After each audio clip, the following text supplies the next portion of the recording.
My husband had been buried for less than an hour when I received a message from him. That single line has lived inside my bones ever since, like a cold fingertip tracing the length of my spine.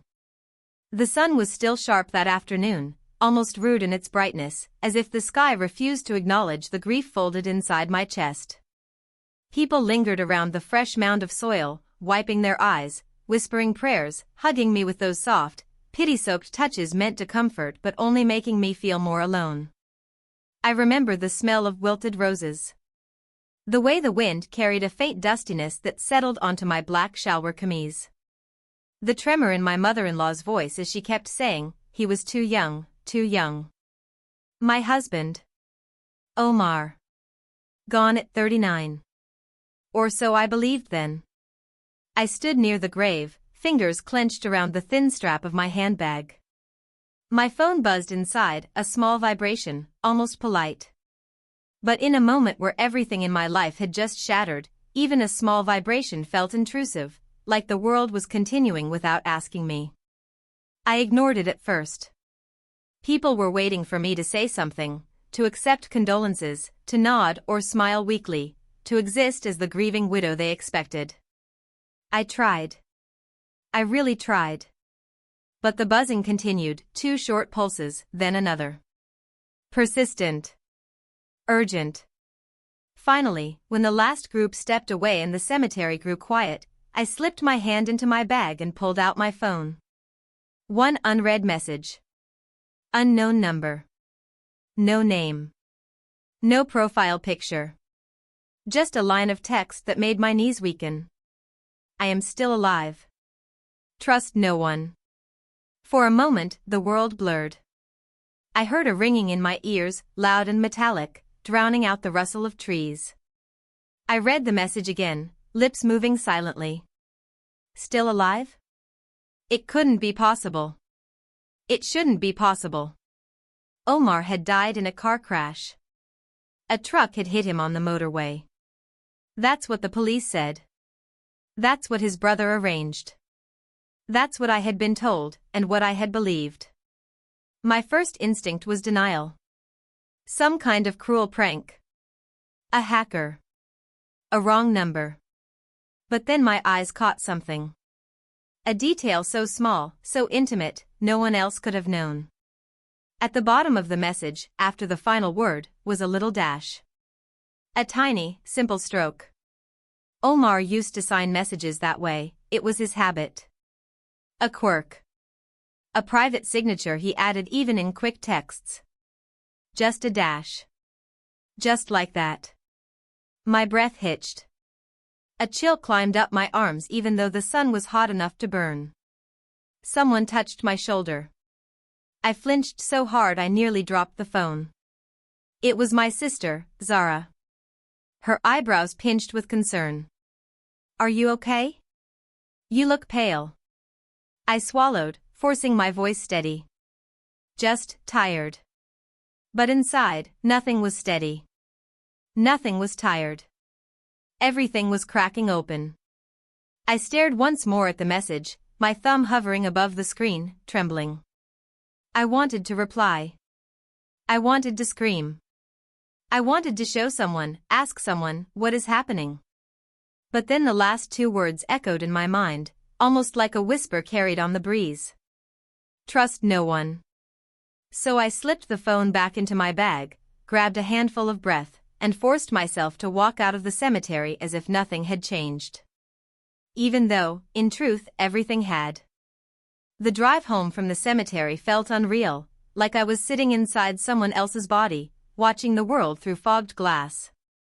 The city moved normally, vendors calling out prices on the roadside, kids chasing a football through dusty alleys, rickshaws weaving through traffic with their obnoxious horns. Life carried on. Almost offensively. But inside the car, everything was quiet.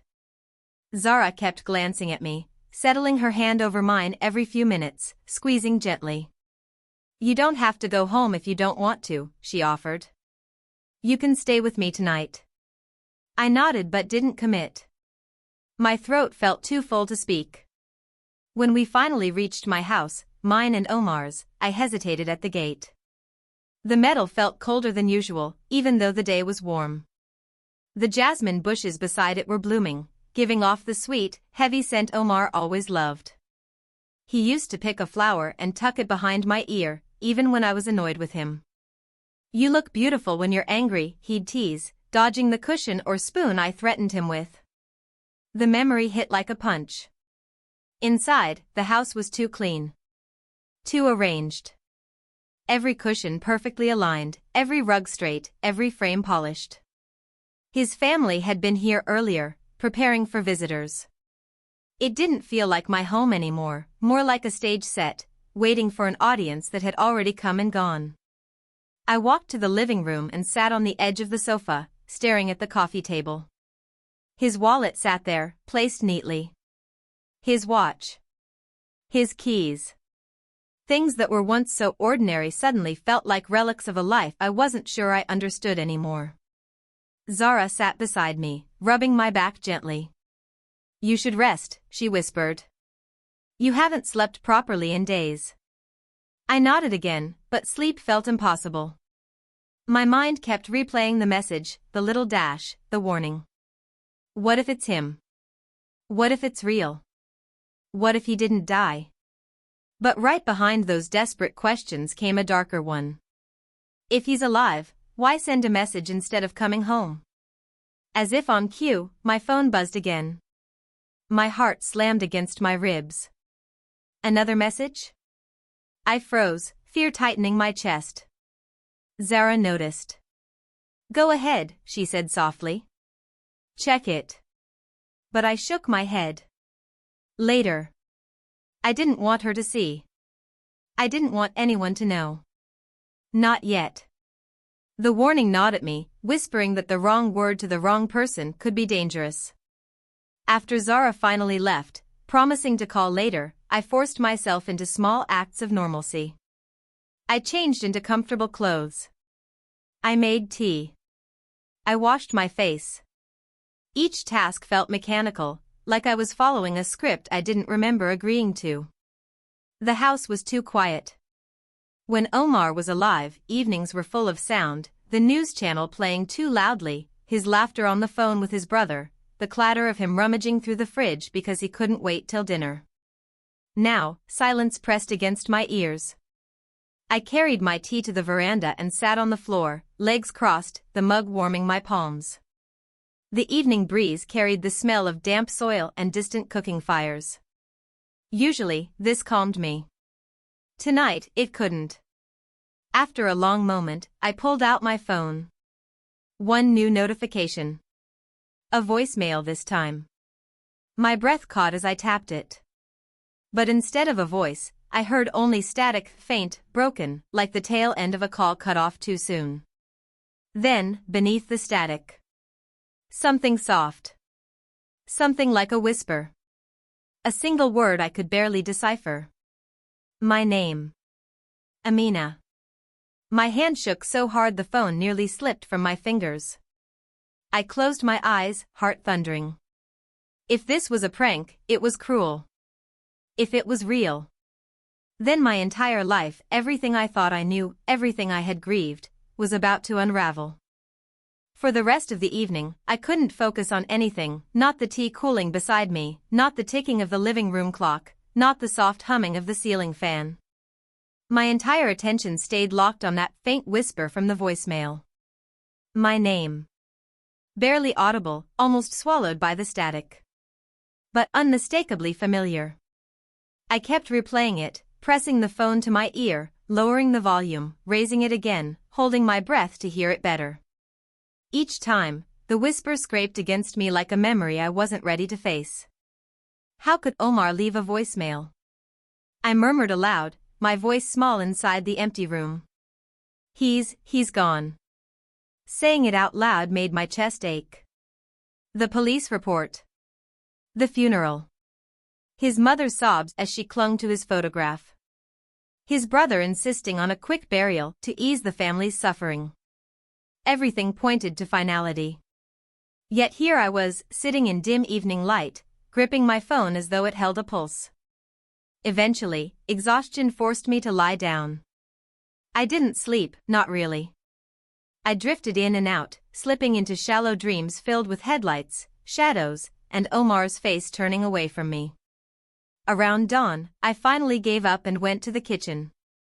The house smelled strangely unfamiliar, as if someone had opened the windows while I was sleeping. A faint breeze carried the scent of dew and dust. I made tea again, this time holding it close to inhale the warmth, grounding myself in the routine. That's when I noticed something odd. The back door was unlocked. I frowned. We always locked it. Always. Omar was particular about it. Amina, please, this neighborhood changes after dark, he used to remind me. But the latch was loose, dangling slightly, the keyhole exposed. I stared at it for several seconds, wondering if someone from his family had forgotten to secure it yesterday. They had been bustling through the house, cleaning, cooking, arranging everything. It was possible. Still. A strange flutter of unease settled in my stomach. I walked to the door and pushed it open. The small backyard looked normal, our old clay pots, the small lemon tree, the narrow clothesline swaying gently. But there were footprints in the thin layer of soil near the gate. Not deep enough to identify, but fresh. Fresh enough to suggest someone had been standing there recently. My pulse skipped.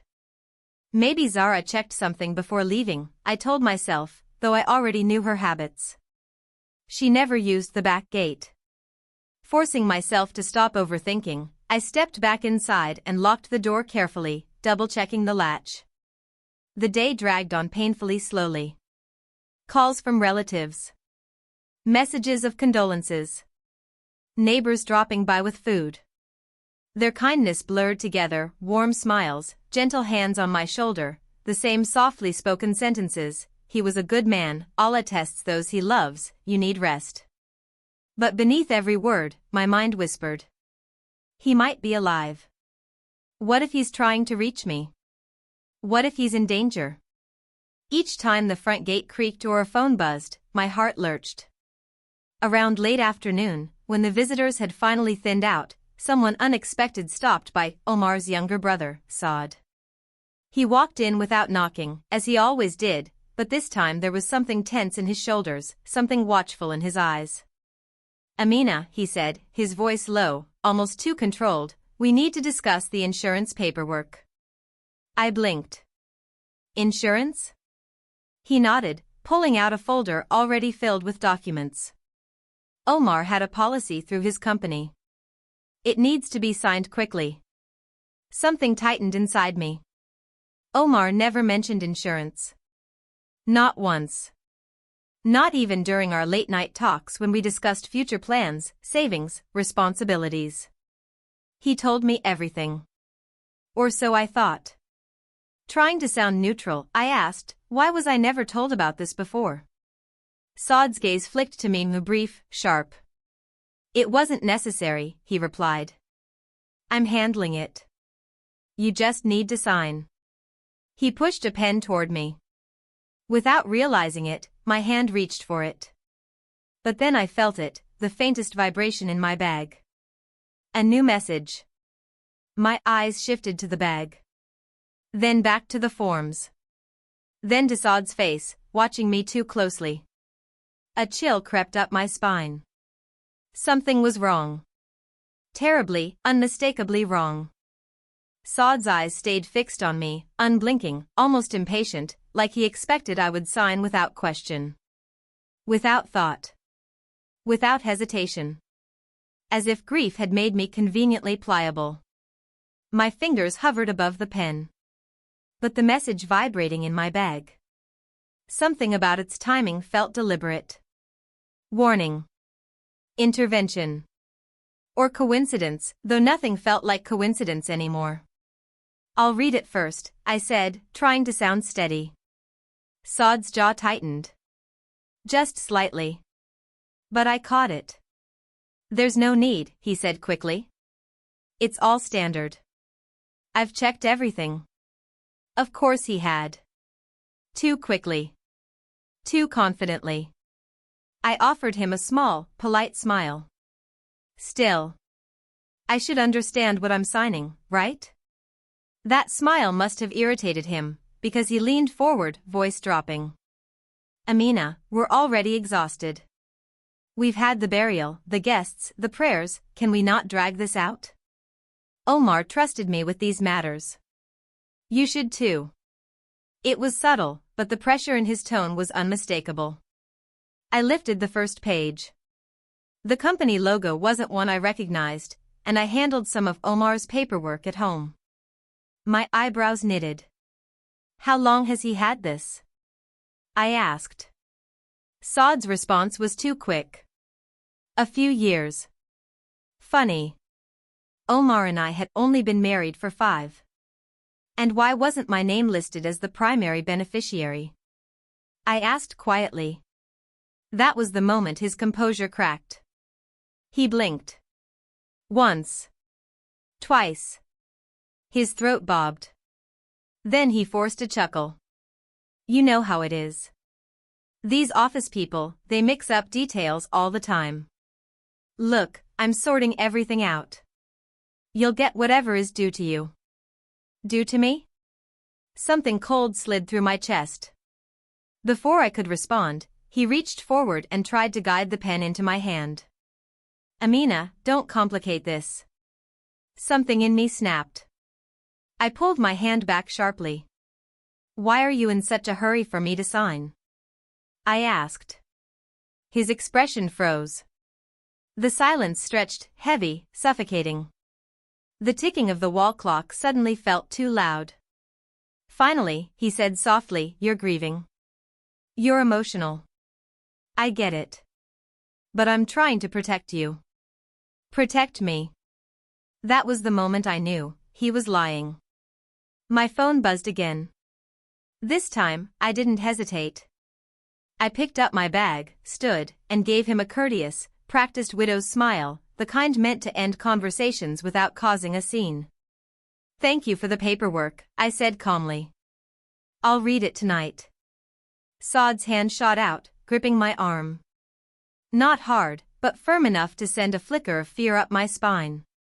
Amina, don't delay. His voice held a warning. There are deadlines. I stared at his hand until he released me. Then I walked to my room, closing the door behind me. Only then did I pull out my phone. One new message. Same unknown number. Do not sign anything. There are people involved. Watch Saad. My breath caught. My fingers trembled as I typed back, my first response so far. Where are you? 3 dots appeared. Disappeared. Reappeared. Then the reply came. Not safe. Being watched. I will explain soon. My heart slammed against my ribs. My fingers moved again. Are you really Omar? This time, the response took longer. So long I thought maybe he wouldn't answer. Maybe I'd imagined everything. Then. Look in the blue box under the bed. I froze. No one knew about that box. It was a small, wooden case Omar had bought from a roadside craftsman on our honeymoon. He told me we should use it for important things we might need someday. It had been our private joke, our treasure chest. No one else had ever touched it. Not even me in the last 2 years. My pulse pounded as I got on my knees and dragged it out from under the bed. Dust clung to the edges. My hands shook as I opened it. Inside were a few old letters, a broken watch of his, and, strangely, a small USB drive I didn't recognize. My phone buzzed again. A new message. That drive has everything. Don't let anyone see it. Everything? What is everything? I typed quickly. This time, the reply came instantly. Proof. I felt my heartbeat in my throat. Before I could respond, I heard footsteps outside my room. Heavy. Slow. Pausing right at the door. My spine went rigid. Saad's voice floated through the wood. Amina. Can we talk?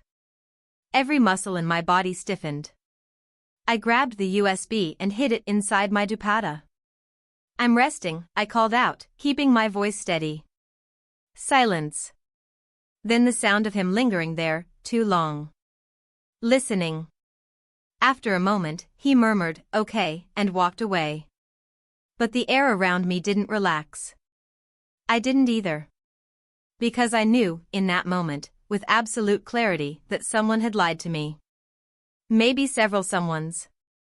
And Omar, dead or alive, had stumbled into something dangerous enough that his last words to me were, "Trust no one." I sat on the floor for several minutes, my back pressed against the bed frame, the USB drive warm in my palm. My breath came shallow, too loud in the still room. I kept replaying the messages, the voice, the footprints near the gate, the unlocked back door. Pieces of a puzzle I hadn't asked for, but could no longer ignore. The house suddenly felt smaller. The walls felt thinner. I could almost imagine Saad standing behind the door again, listening. I needed to leave. Not permanently, just somewhere I could think without feeling someone's eyes on me. Slowly, I tucked the USB deep inside the stitching of my dupatta, sliding it into a small inner seam I used sometimes for spare cash when traveling. No one would find it unless they knew where to look. My phone buzzed again with a message from Saad. "We'll come tomorrow morning to finalize the papers." "We?"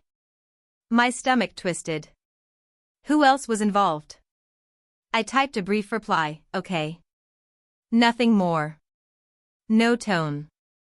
No hint. Then I turned off the phone. I packed a small bag, just essentials, a change of clothes, my charger, some cash, and the dupatta with the hidden USB. My movements were careful, quiet. I didn't want to draw attention. Before leaving, I stood in the living room, looking at the photos on the wall, our wedding picture, the trip to SWAT, the little frame of us laughing at some forgotten joke. Omar's eyes seemed to follow me, warm even in stillness. "Did you really walk away from all this?" I whispered. "Or did someone rip you out of it?" A lump rose in my throat, but I swallowed it down. This wasn't the time to break. I stepped outside and locked the main door.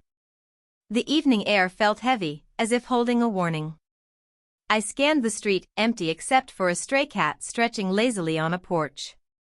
I ordered a ride to Zura's house. I didn't tell her I was coming. Not yet. I needed a safe place first, then I could decide whom to trust. When I arrived, her building looked the same as always, the peeling paint, the flickering stair light, the faint smell of frying onions from a neighbor's kitchen.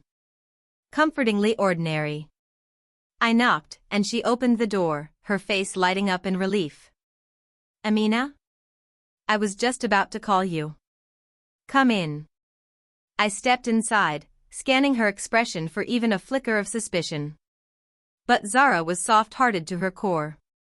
Her biggest secret was once stealing chocolates from her mother's cupboard. Still.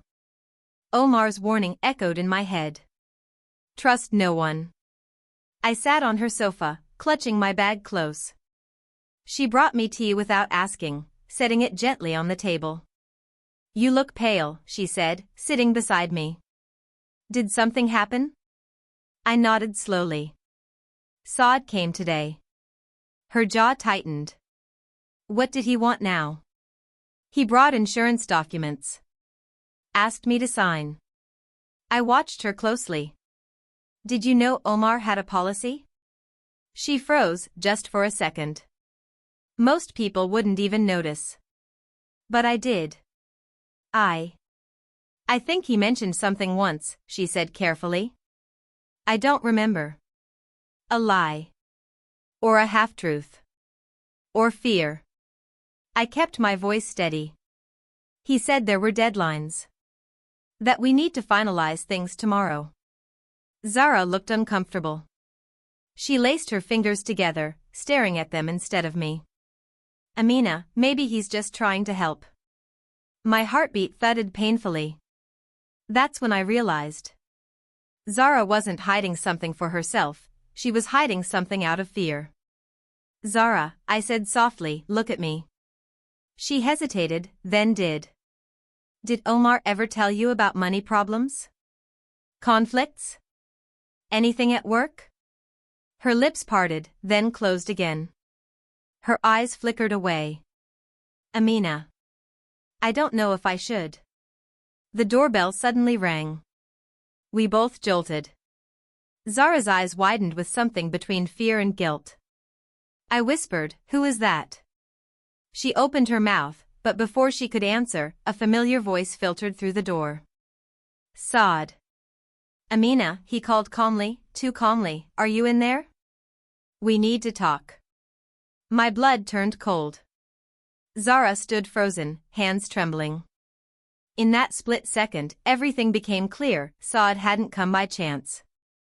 Someone told him where I was. Someone he trusted. Someone he assumed I trusted too. And now he was at the door. My breath caught in my throat. Zara stared at the door as if it might burst open at any second. The tremor in her hands told me everything. She hadn't betrayed me out of malice. She had been scared. Or pressured. Or manipulated.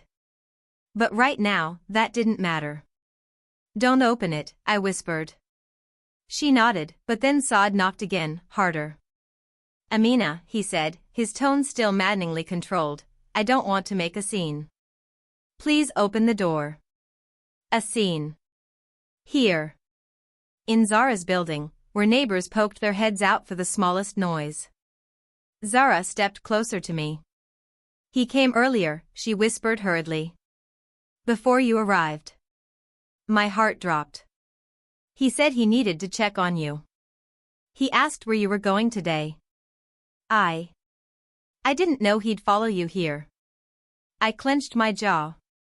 It's okay. It wasn't. But she already looked crushed. Another knock. Louder. Amina, don't force me to involve others. Others. Insurance agents? Family? Someone worse? I steadied my breathing and gestured for Zara to stay quiet. Then I walked toward the door, not to open it, but to stand close enough that he would hear me clearly. Saad, I said, keeping my voice calm, this isn't a good time. He exhaled sharply, frustrated. Amina, you're making this harder than it needs to be. I said tomorrow, I replied. You've already left the house. People are asking where you are. This doesn't look good. A pulse of anger sparked in my chest. Not grief. Not confusion. Reputation. That's what he cared about. Go home, Saad, I said firmly. We'll talk tomorrow. Silence stretched. Then I heard him speak quietly to someone else outside, a low murmur I couldn't make out. A second pair of footsteps followed. Zara's eyes widened. There are two of them, she whispered. My mind raced, searching for something, an escape, a plan, a pretext to call for help. I reached for my phone, but remembered, I had turned it off. Then something unexpected happened. A door across the hall opened. Mrs. Hanif, Zura's elderly neighbor, stepped out. What's all this noise? Her sharp voice cut through the tension. This is a residential building. What do you want? Saad switched instantly into polite mode. Ma'am, I'm here for my sister-in-law. It's family business. Well, your family business is disturbing everyone, she snapped. A door upstairs opened too. Someone whispered from the staircase. A young man leaned over the railing. Within seconds, half the floor was alert. Exactly what Saad didn't want. He hesitated, I could almost feel the calculation behind the door. He couldn't drag me out in front of witnesses. He couldn't force his way in now. He couldn't risk the neighbors calling the police. Finally, he said stiffly, Amina, we'll talk tomorrow morning. Please don't make this harder. His footsteps retreated down the stairs.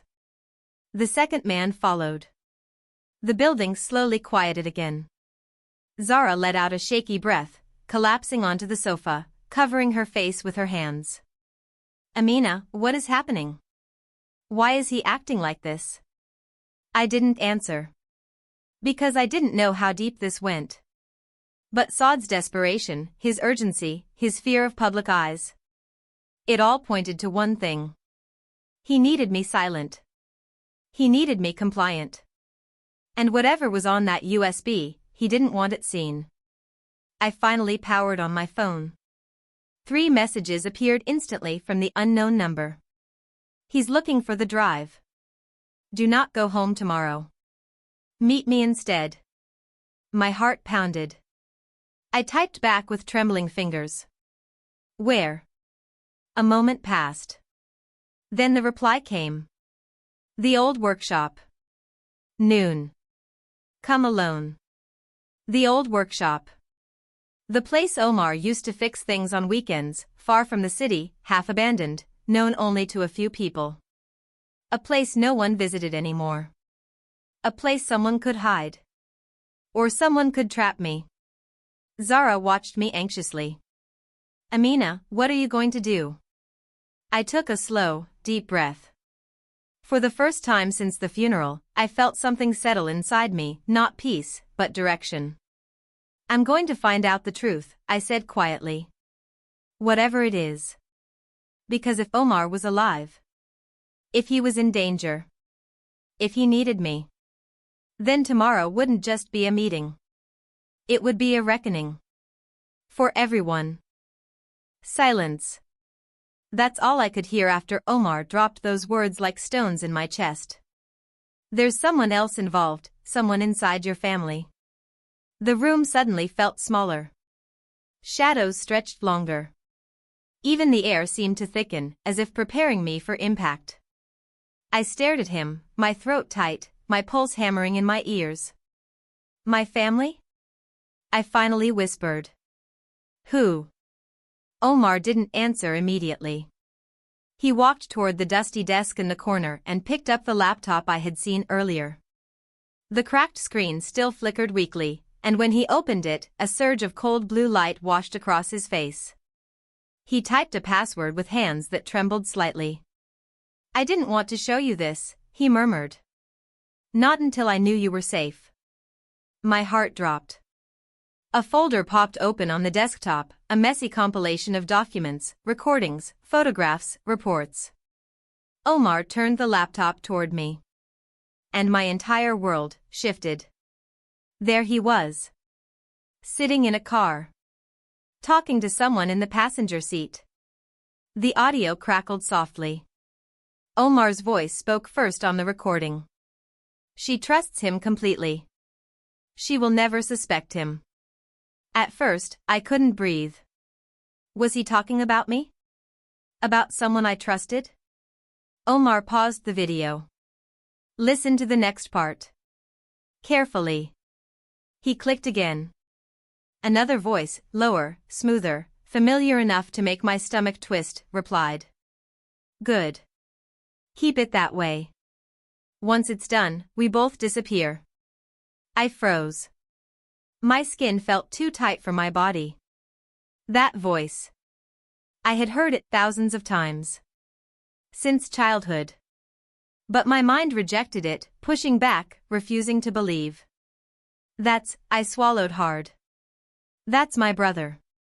Omar nodded, eyes soft with sympathy. My brother. Farid. The same brother who held my hand at the funeral. Who cried when the police handed us Omar's belongings.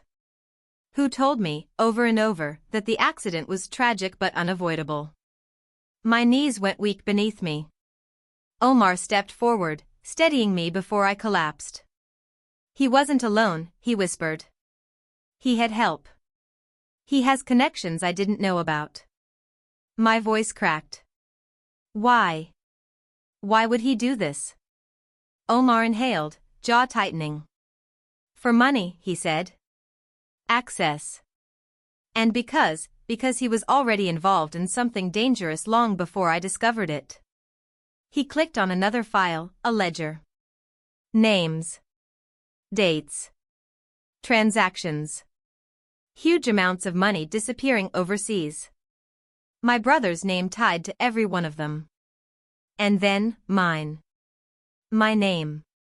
Repeated again and again, used without my knowledge. He used your identity, Omar said. To cover his tracks.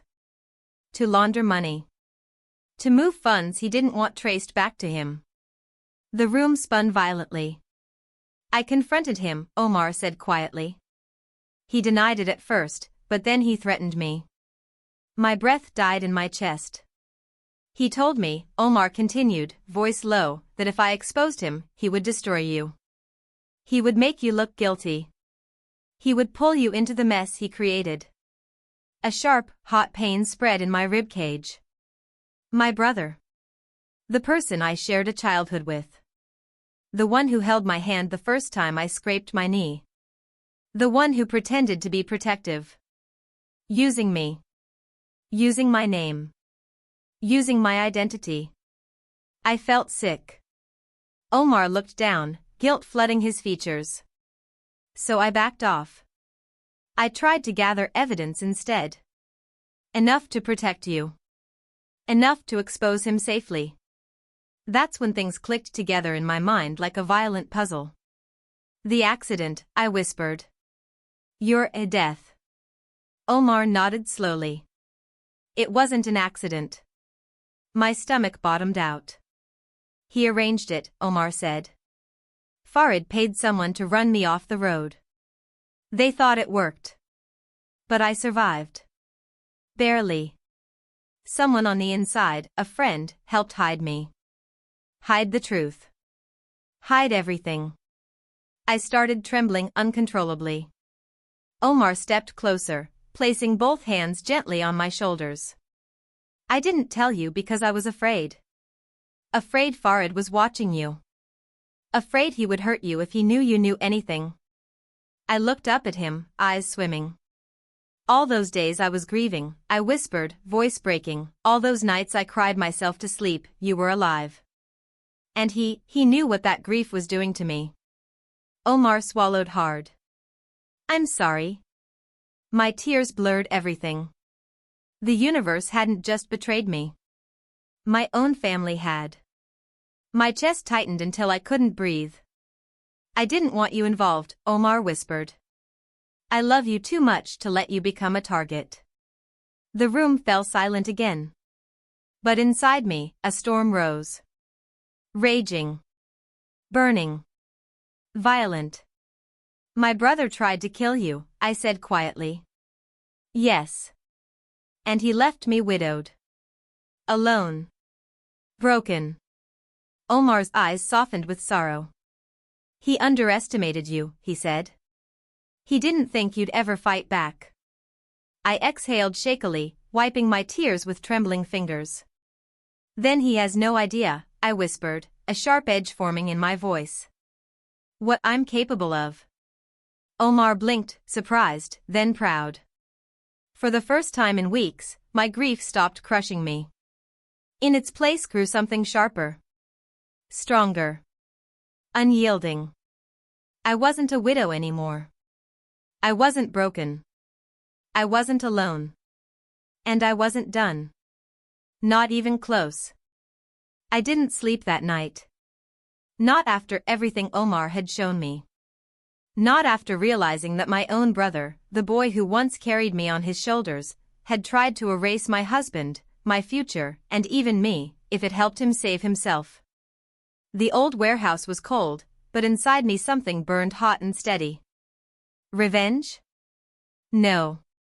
Something deeper. Truth. Omar sat across from me on a makeshift bed, watching me silently as if afraid I might break. But I wasn't breaking. I was rebuilding. What happens now? I finally asked. Omar hesitated. There's something I haven't told you yet. My heart tightened, but I gestured for him to continue. He ran a hand across his face.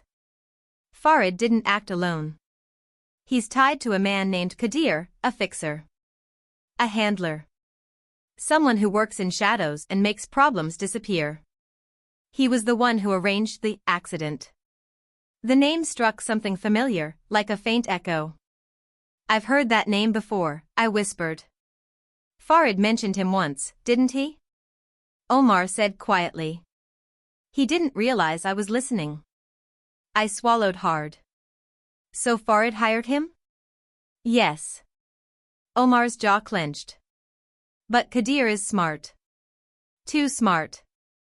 He never leaves loose ends. Farid thinks he's in control, but it's the opposite. Kadir was the one who insisted they needed you silenced if things went wrong. A chill ran through me. So they'll come for me, I said. Omar nodded. Unless we move first. My pulse quickened, but I didn't look away. What do you need me to do? He seemed relieved, as if he feared I might run. We already have enough to expose Farid. But Kadir, he's the one who scares me. He's erased entire families before. We need to flush him out. And the only way to do that is to make him think you know something. I froze. You want me to bait him? Yes. But safely. You'll never be alone. Omar leaned forward. I promise you that. A part of me was terrified. But another part, the stronger part, was done being afraid. How? I asked. Omar reached into a drawer and pulled out a small recording device, no bigger than a keychain. You will go home tomorrow, he said slowly. Act normal. Pretend the grief is consuming you. Pretend you're collapsing under the weight of your loss. Farid will check on you. He always does. He was right. Farid had been hovering more than normal. Calling constantly. Insisting on handling my paperwork. Taking control of everything. Because he wanted to make sure I stayed quiet. Forever. And then? I whispered. You slip this into his car. Or his coat. Anywhere he won't look. We just need one conversation recorded. One slip. One admission. I took the device, feeling its weight, small but heavy with promise. After that, Omar continued, we'll go to the authorities. The real ones. The ones not connected to Kadir. And Kadir himself? I asked. Omar exhaled. He'll come for Farid once the truth is out. They always turn on each other. A small part of me worried about my brother's fate, but that part was fading quickly. He had forfeited my protection the moment he decided to destroy my life. Still, something felt wrong. Something I couldn't name. Are you absolutely sure, I asked slowly, that Farid orchestrated this and not someone else? Omar's expression shifted, the smallest flicker of hesitation, almost invisible. Yes, he said finally. I'm sure. But something in his eyes didn't match his words. And for the first time since seeing him alive, a seed of doubt planted itself in my chest. The next morning, I returned home. My mother gasped when she saw me, wrapping me in her arms. You shouldn't be alone, Beta. Not at a time like this. I clung to her, letting my body tremble, letting grief spill out, real grief, because it wasn't easy seeing my home without Omar's things. Farid arrived an hour later. He hugged me too tightly. You should have told me you were coming back today. I would have picked you up. His voice was strained. Nervous. Too careful. Sorry, I whispered. I just needed to be home. He nodded and stepped in, his eyes scanning the room as if looking for something. Or making sure something hadn't changed. I brought the documents you needed. He held up a folder. Insurance, police reports, all of it. I can go through them with you.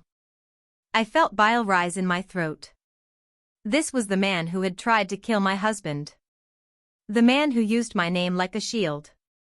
But I forced my voice steady. Can we do it tomorrow? I'm exhausted. He softened.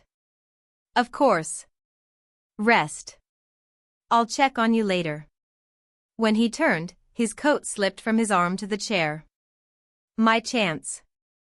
My pulse thudded painfully as I reached forward, pretending to straighten the fabric, and slipped the recorder into the inside pocket. He never noticed. He left minutes later. The moment the door shut behind him, I exhaled shakily, almost collapsing. It was done. But as the hours dragged by, something in my chest tightened. A bad feeling. A warning. That night, while I sat alone in the dim living room, my phone lit up. A message. From Omar. Don't go near Farid tomorrow. Plans changed. Call me when alone. My breath caught. Plans changed? Why? What happened? Before I could type a reply, another message appeared. This one not from Omar. From an unknown number. Just 4 words. Omar is lying to you. The world froze. I stared at the screen. And suddenly, the seed of doubt inside my chest split open. Someone else was playing this game. Someone who knew more than both of us. Someone who had just made everything far, far more dangerous.